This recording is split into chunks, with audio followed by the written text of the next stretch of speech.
What's up, everybody, and welcome back to an all-new episode of Brent Watches Babylon 5 for the first time, except I'm not watching Babylon 5 anymore for the first time, but I am watching Crusade. Today is our 4th episode. I think Amazon has it as the 10th episode. We're watching The Memory of War. My prediction for this episode is someone's dealing with PTSD, Memory of War. Or we're back to the Drock, that storyline, and there's going to be some callback and maybe some fallout from the Vorlon Shadow thing. That war. Yeah, that's the best I got.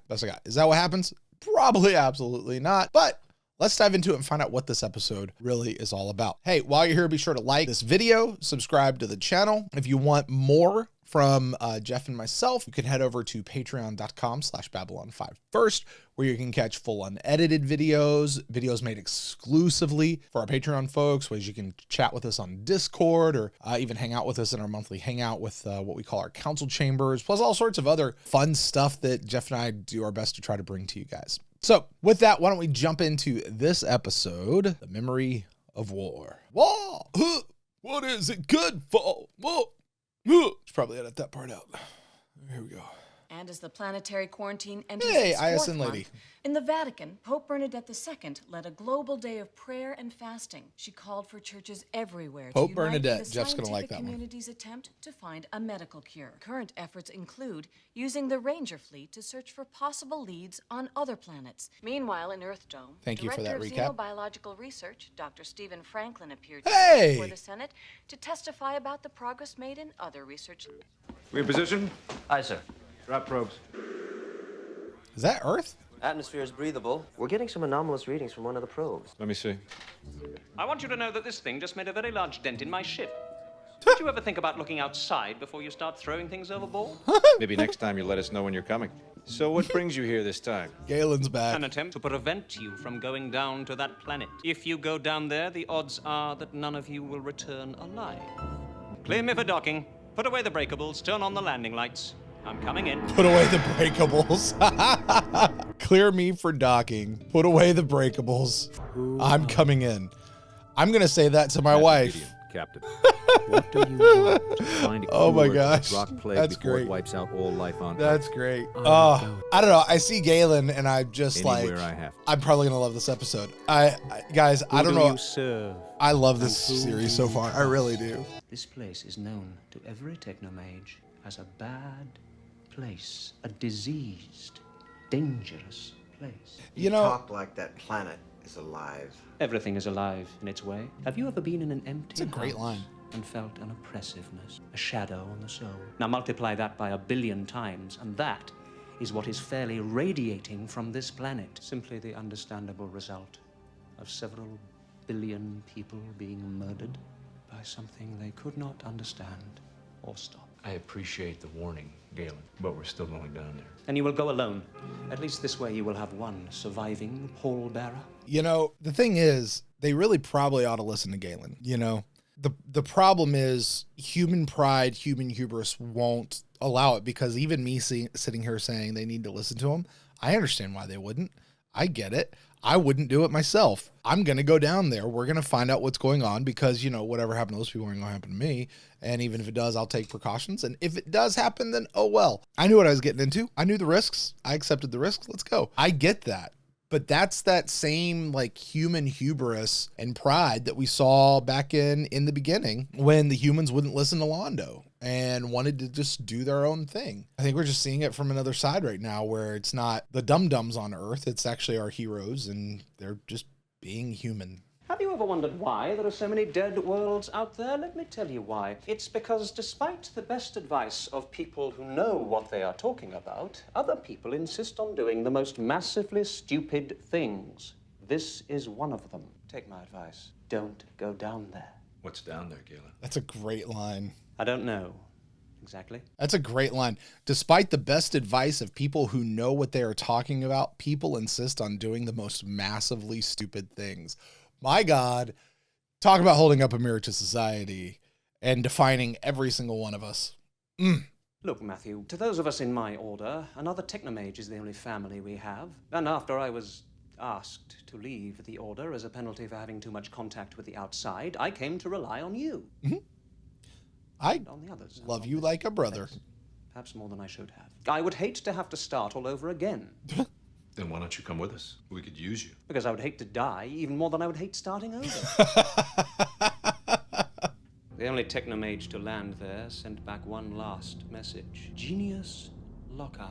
It's Latin. It means the spirit of the place. Technomages speak Latin. Are you saying it's some kind of ghost or a... Guess I'll find out soon enough. Shuttle 1, you are clear for launch. Roger that, Excalibur. You know, with that line, despite the best advice of people who know what they're talking about, other people insist on doing the most massively stupid things. JMS just put it into better words and fewer words than I did talking about human hubris and pride. Kudos to JMS. You win. He's going down, isn't he? His technomages are... Hold on. We're hitting chop. I love that they still have seatbelts. Typical alien city. Okay.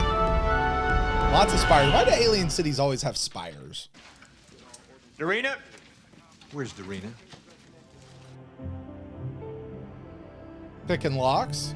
This guy's like a cat look to her right now. Pretty. Whatever contacts she's got going on. This outfit. Yes? Dureena, where the hell are you? You said you wanted me to explore. With proper security. I'll send someone up. Maybe not. I don't think they'd like the view as much as I do. You probably ought not have done that. Oh, it's a bridge.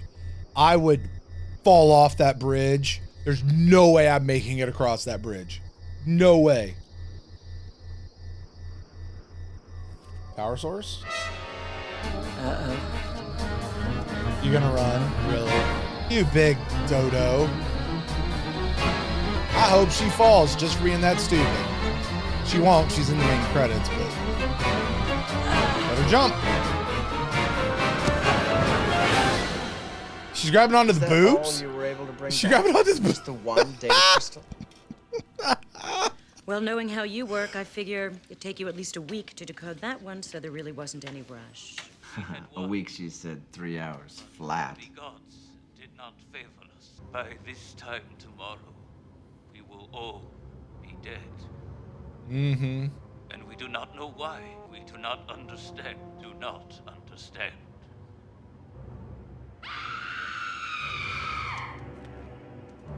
So are we trying to do a horror episode now? I was just talking to her. You know, as if something attacked her out of the shadows. You know? The death that glides out of the darkness. Security, respond. Security, respond. Okay. All right, we all know that with Babylon 5, JMS had a 5-season arc already pre-planned, 22 episodes each season, probably had every episode kind of detailed out as far as what they would be. Does he have that for Crusade already worked out? Because, yeah, I know I said this a lot for Babylon 5, but I'm sitting here right now and I'm trying to think of where they possibly could be going with this. And there's a lot of places, I'll fully admit that, but where are they possibly going with this that's going to matter in the overall telling of the story? Unless this is where the Drock Plague hit 100 years ago.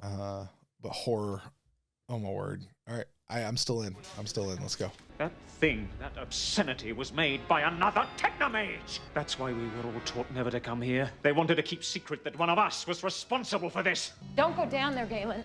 Now that we know that it's a virus, artificial or otherwise, we'll have to quarantine the planet. I can look after myself. It's the others who need to worry. They've only 4 hours left. What happens in 4 hours? They all die. Nightfall. Uh-oh. Is it zombies? Or does everybody come back as zombies during nightfall? When the sun goes down, the solar interference diminishes. The nanovirus will be activated. The killing will begin. What about you? Protected. Then you can help restrain the others. No, I must go my own way. Galen has a personal shield. The solar rays are interfering with transmissions. Those transmissions must be coming from somewhere. Somewhere safe, sealed. Away from solar interference. Where would you look, Matthew?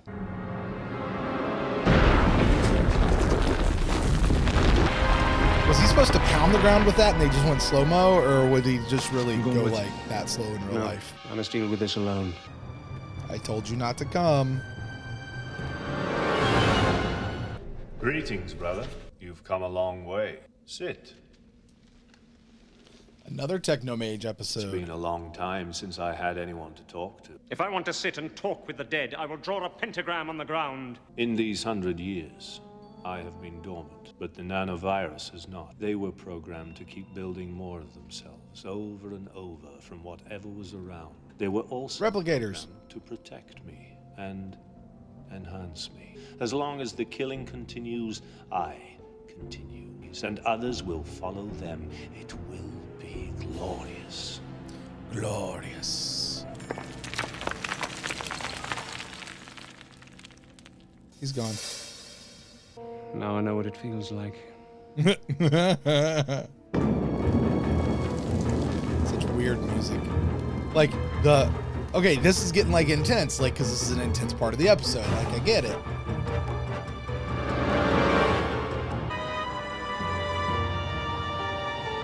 I like his jacket, like, folded over. Got the hood. He's got peacoat buttons on it. There's Dureena. Dureena, if you can hear me, you have to.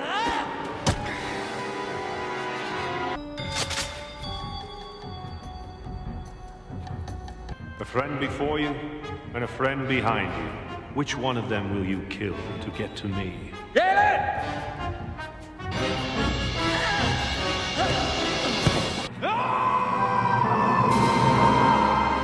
Okay, that's cheesy.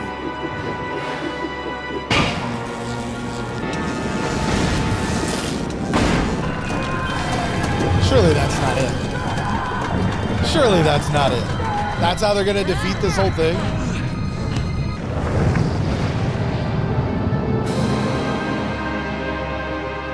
In the virus, surely that's not how he defeats all of it. Oh, it is. This would be a lot easier if you just take the rest of your cloak off. I promise I won't see anything I haven't seen before. You don't know that. Come on, just a little. Just take it down. My staff was the only thing I took with me when I left the rest of my order. It was a control mechanism, part of me, the only one of its kind. It was a gift from the one who taught me. And now it's gone. You had no choice. There was no other way. Why not? Only one technomage can undo the damage done by another. Energy responds to energy. Sympathetic magic. The staff was the one weapon at my disposal which could have dealt with it. You know, I often praise JMS for his writing. Letting me go through all of that and then having it end up with just, throw a stick at you. And then it blows everything up, blows the big machine up. And then that's the answer right there, right? And now to say, actually, the stick was really important and it was given to me and it's a part of me and all that. I really feel like if that would have been established way before now, it would have actually made that scene way more impactful. Because as it was like, this is how they're going to do it. Like, this is it. You know, but that stick should have been like a focal point of the episode, if not even maybe some preceding episodes to set that up. So... What do you mean the last shuttle? I thought they were all back hours ago. They were, sir. One last shuttle was taken down to the planet's surface. Eilerson went to go get the Eilerson's stick. gone back there to ransack the place. Negative. Mr. Eilerson is in his quarters resting. Dureena. And who the hell is...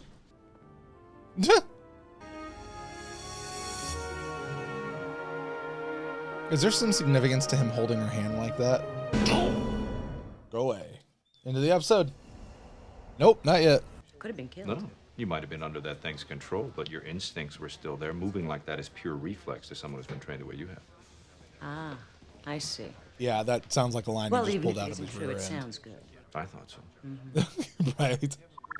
The nanovirus has a built-in loop, which periodically requires new instructions. We don't have the technology to broadcast new instructions, so after 48 hours, it becomes inert again. Two more concerns. We can't make any more of the stuff, so we're limited to what's on hand, and you can't use it twice right away, or it'll have some rather unpleasant side effects. Doesn't matter. This is a major breakthrough, Sarah. Who knows? Maybe once the brain trust back home gets hold of this, they'll be able to adapt it even further. Okay. I can see how that would be helpful in the greater scheme of everything. You were right. We did find something of value there, a virus screen. We found a made away could work. Yes. What do you recommend now? Do not trust. Do not trust who? What the hell is that thing? Music. He has Siri. And he listens to African beat.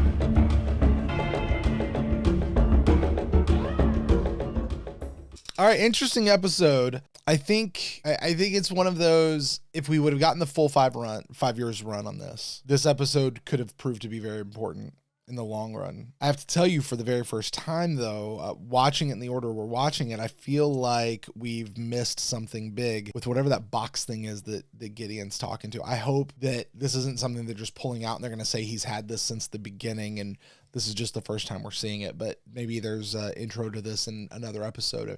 We've heard that it's like no matter what order you watch things in, it's going to be a little out of whack no matter what, because of the way they introduce things. Yeah, weird episode, kind of freaky, anticlimactic. This could very easily be season 1, season 2, maybe a weak season 3 of any sci-fi show out there. Like this could have been that kind of an episode. So yeah, listen, I like Galen. I love the contacts. Those are pretty neat. Or maybe not you guys are, it's not contacts. Okay, whatever it is. You know what I'm talking about, the eyeball thing. Glad to see Dureena getting in the mix. So like, I can't say I loved it. I cannot say that I loved this episode, but there's nothing about this episode that repels me and makes me not want to go on and watch the next episode. So anyway, hey, listen, you guys make sure you come back on Monday. Jeff and I are going to get together. We'll talk about this episode in all of its detail and we'll break it down. We'll see what kind of messages are hidden in it. I got a few out of it, you know?